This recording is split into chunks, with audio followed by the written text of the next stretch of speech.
pinipili natin yung risk. Kasi nga yung risk 50-50 nga yun, kaya nga yung risk sugal yun. Kung umaasa ka na pwedeng manalo yung isang bagay na yun kapag ginawa mo, kaya na magre-risk ka.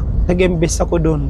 Kasi nga naniniwala ako at nakita ko din ng potential. Pero nga, syempre, kahit nakita mo ng potential, hindi mo masasabi na magiging effective yun kasi nga yung tao nagbabago eh.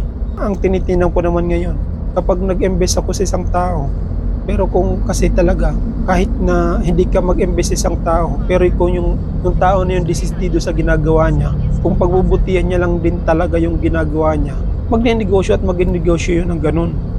Ganun yun eh. Kasi nga, di ba, parang sa akin lang. Kasi nga, hindi mo naman kailangan ng invest ng galing sa ibang tao kung desidido ka talaga sa ginagawa mo eh. Yung puhunan kasi talaga iikot ng iikot at biglang magugulat ko na lang magta times 2 yan.